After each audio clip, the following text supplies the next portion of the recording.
दोस्तों, आज एक बहुत महत्वपूर्ण संदर्भ में हम सब चर्चा करने जा रहे हैं, जिसका शीर्षक है जीवंत जीवन कैसे जिए। आज चैत्र नवरात्र की शुरुआत हो रही है। पतझड़ जा चुका है और गर्मी कहीं ना कहीं वातावरण में घुल मिल रही है। तो प्राकृतिक संरचनाओं से हमें जीवन की सीख लेनी चाहिए, जीवन को समझना चाहिए कि जीवन कैसे जिया जाए जो आसान हो। और विशेषकर जीवंत जीवन जीने के लिए हमें प्रकृति के करीब, प्रकृति के सिद्धांतों को और प्रकृति में मिल के जीने से अच्छा कोई तरीका हो नहीं सकता है कि हम प्रकृति के साथ जीवन जिए। जैसे गर्मी आने वाली है, गर्मी की शुरुआत हो रही है, लेकिन आप देखेंगे पतझड़ जा चुका है और सारे पत्ते अभी हरे हैं। ये अपने आप में एक पर्याय है कि समय कितना भी आने वाला समय विपरीत दिख रहा हो, लेकिन हम खुश हैं, तरोताज़ा हैं, प्रसन्नचित्त हैं, आनंदित हैं। और इस चीज़ को जानते हुए कि आने वाली परिस्थितियाँ अनुकूल नहीं होने वाली हैं, हम उस दिशा में काम कर रहे हैं कि अपने आप को तनाव से मुक्त रख रहे हैं।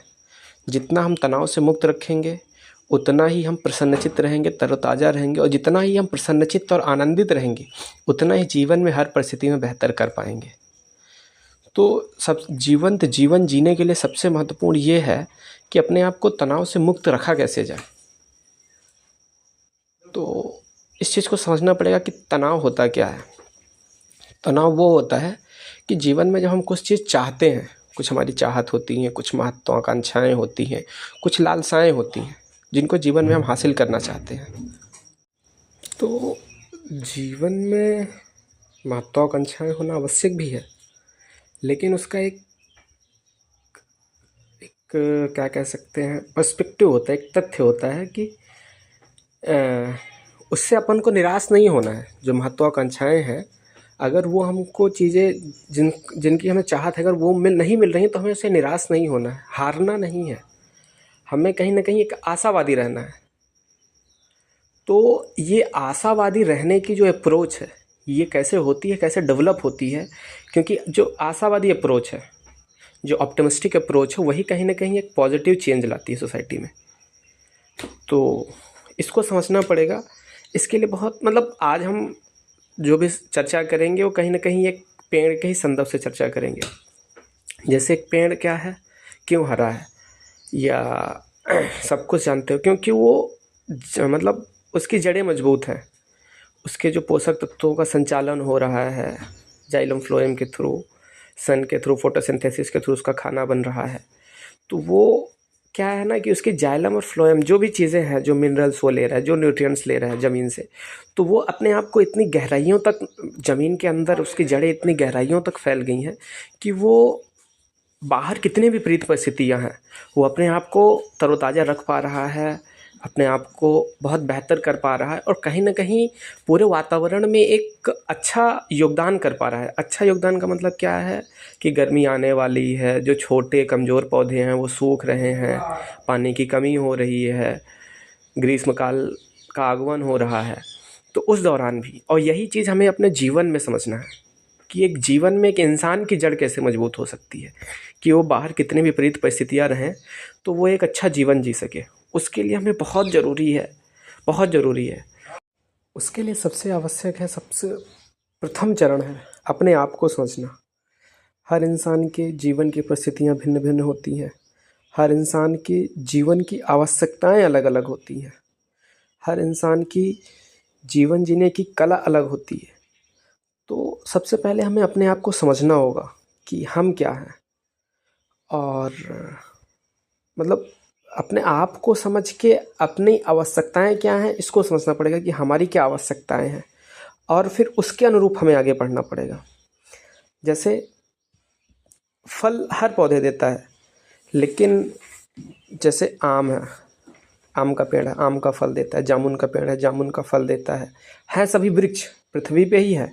इसी प्रकार हम मनुष्य हैं, लेकिन सबकी आवश्यकताएं, सबके कर्तव्य, सभी के दायित्व, सभी के जीवन जीने का ढंग, सोचने का ढंग और जीवन लक्ष्यों का निर्धारण अलग अलग है। तो उसे अनुरूप हमें अपने आप को समझना पड़ेगा और फिर आगे बढ़ना पड़ेगा।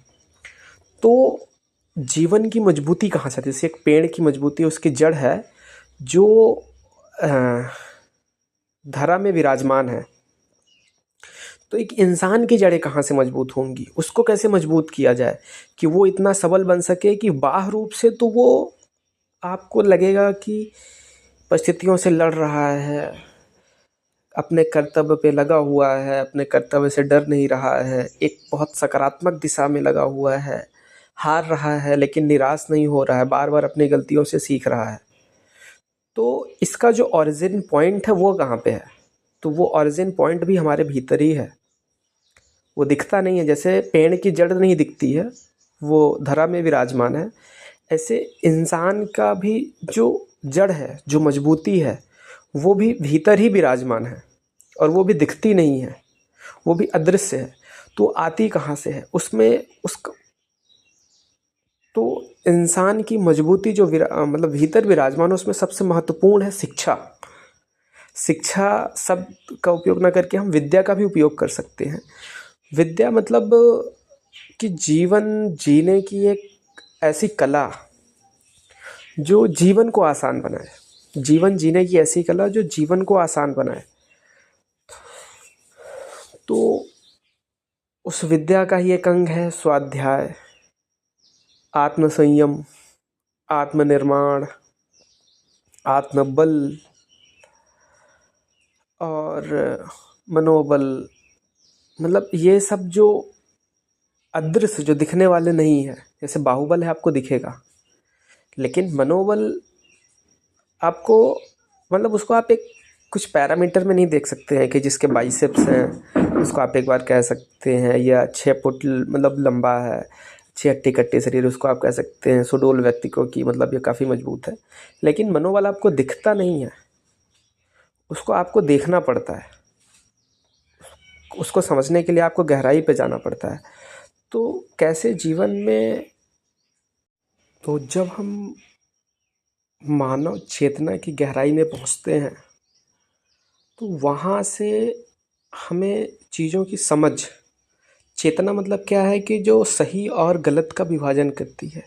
सही गलत, सही जो एक जीवन में एक सकारात्मक परिणाम लाता है, सकारात्मक मतलब कि जीवन में उत्साह लाएगा, उमंग लाएगा, सक्रियता लाएगा, जीवन के प्रति एक सकारात्मक कर्मयोग बनाएगा। तो चेतना शक्ति के थ्रू जब हम सही गलत समझना शुरू करते हैं तो सही गलत समझने के दौरान ही हमें जो भीतरी गुण हैं, जो मानव जीवन के महत्वपूर्ण अवयव हैं, जो महत्वपूर्ण अंग हैं, वो विकसित होना शुरू होते हैं, जिनके थ्रू ही, जिनके माध्यम से जीवन को बहुत आच्छादित बनाया जाता है।